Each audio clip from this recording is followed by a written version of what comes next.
this video will introduce you to an array function that's very powerful, the frequency function, which I spelled wrong here. And the file will be frequency10. And basically, the frequency function gives you like the breakdown that you would need to do a histogram, which usually you would do if you didn't know the frequency function with a bunch of count-ifs, which would be really cumbersome.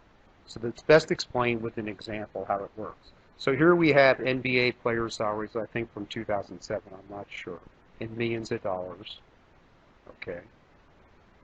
And what we want to do is create a people's salaries. And let's make it fun so it'll expand automatically if we add new data. So we should make this data table. So remember, if I select this whole range, Control T, my data has headers. Now I have a table. Okay. So I want to know how many people make less than or equal to $0. Hopefully nobody. Greater than 0 and less than or equal to 1. Greater than 1 million, less than or equal to 2 million. Between 19 and 20 million, and more than 20 million. And so I want to fill in the yellow range. For instance, what should go in I7, or let's say I8, players making between 0 and 1 million, etc. And then I28, players making between 19 and 20 million. So I've defined the boundaries for my bar graph, or what I call bin range.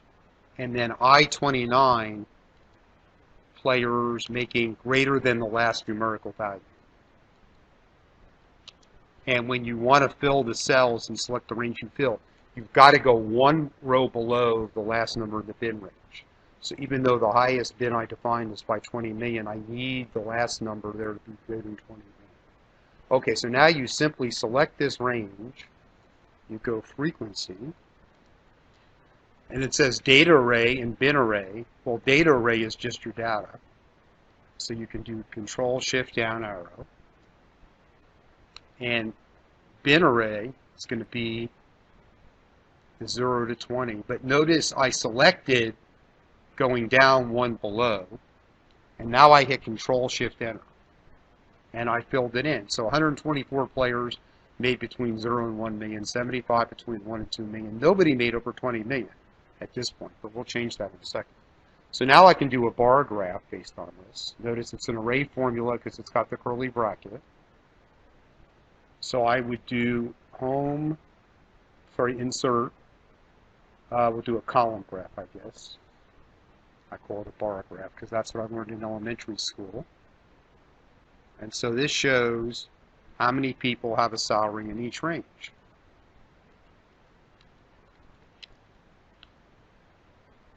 Okay, now to show that this is really working, see there's nobody making over 20 million. So let's go down to the bottom. Let's inflate player salaries. Let's have a few guys making 35 million.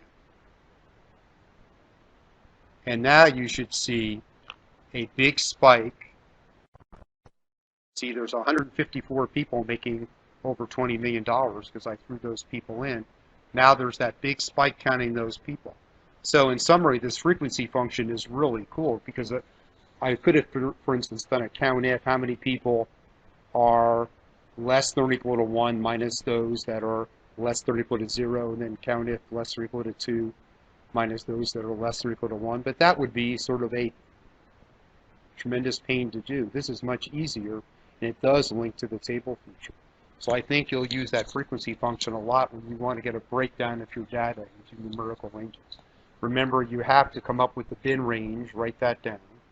And then when you select the range, before you type in frequency, you include the rows for the bin range and go one row below to get things that are above the upper limit of the bin range. And then if you want to do a graph, fine. If you don't, that's fine. Okay, we'll next talk about matrix array functions in our last video on arrays.